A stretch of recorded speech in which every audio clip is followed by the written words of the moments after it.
They are back. Carebara Diversa.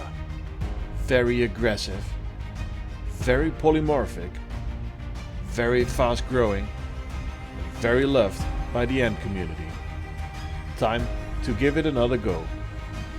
Just look at this massive queen. Welcome to the Asian Marauder ants. We had these crazy awesome ants before, a 2-queen colony, and they made me excited every time I saw them. Sadly, this colony did not make it, but I won't give up. We will have a massive colony of Marauder ants. So stick with me for this new beginning. After a long wait, finally a very special box arrived. Let's get it open. There is always something special about unboxing. And this box came from none other than the Ant Merchant. The link will be in the description and more information at the end of the video. Let's see what Stijn and Hendrik sent us. As usual, a good amount of packing material.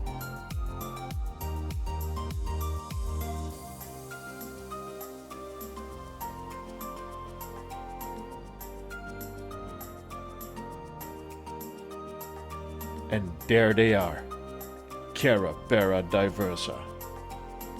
Just look at this. Completely full. Lots of brood, some majors, and a big queen. Yes, it's a single queen colony.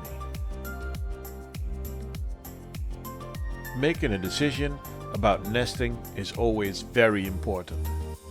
And together with Stijn from the Ant Merchant, we decided for a small white-tongue setup. And to make it a bit special, it will be in grey. The colony arrived on a cold day, so I had to take some steps. Inside the box was a heat pack, to make sure the day would not get too cold during transport. When I unpacked it, it was 18 degrees. And after a few hours, I would put them on a warmer spot, just to end up in the Viv. Then it was time to connect. I had everything in place. I pulled the cotton, but I pulled it into 2 pieces. And with the second try, it stuck to my fingers. I quickly pushed the tube on the connector and threw the cotton in the outworld. Then I grabbed a few ants with my soft tweezers, but I mostly wanted to enjoy the swarm. They went in all directions. Outworld, food, double drinker, and the white-tongue nest. Carebara are known for this swarm behavior. I was happy to see such a healthy colony. Workers, majors, all sizes. Big lumps of brood and a beautiful queen. This time lapse was 5 hours and they almost completely moved into the white-tongue. They like a temperature of 25 to 28 degrees Celsius and a humidity between 70 and 80%. This made the nest and the Viv perfect for them.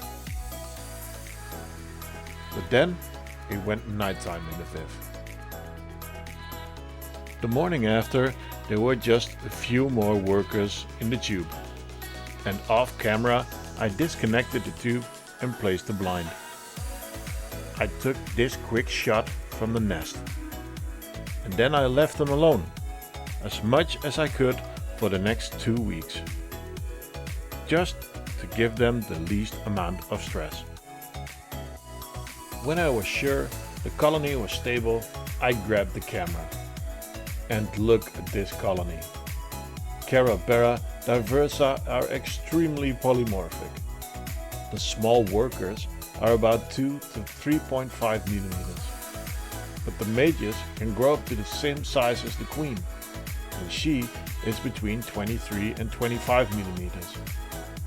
They all have their jobs in the colony: hunting, gathering, guarding, nursing, etc. They are known for their ability to swarm prey bigger than them. But as much as they are hunters, they also love seeds. And of course, don't forget their lust for sugar. Let's see their reaction to a cricket. The first few workers notice the cricket, and the pheromone for prey is released. Then the activity in the outworld increases. The small workers are starting to try and weigh the cricket down. During this time, more and more Diversa enter the outworld, and with the power in numbers, they bring the cricket into the nest.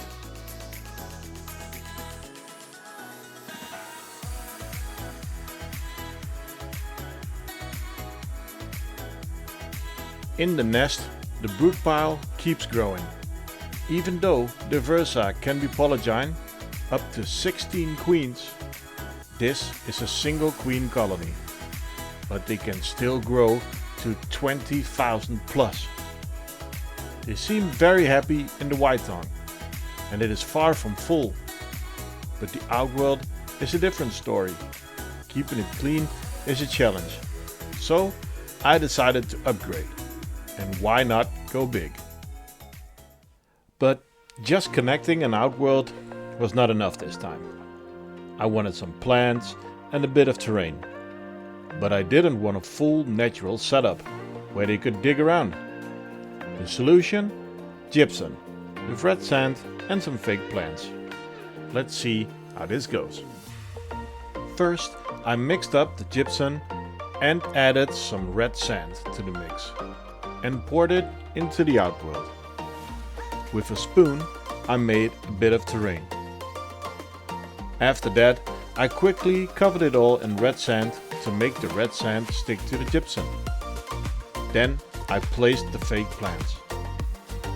When it had all dried up, I cleaned the loose sand out of the outworld. And I was pretty happy with the result. Time to connect. The plan is to disconnect the small outworld and put a blind there. And put the large outworld where the blind is now. Why? Because it will be easier to expand, and for now it takes less room. Here we go.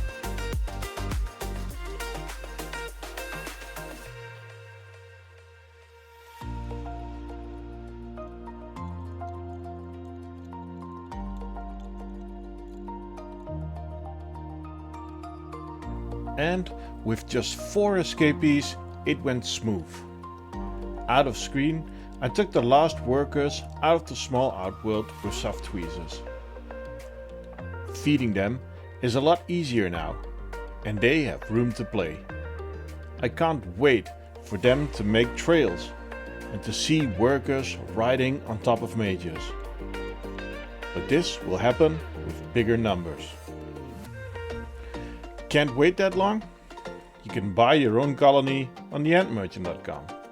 And with code MERCHANT10 you get 10% off on these 5 species.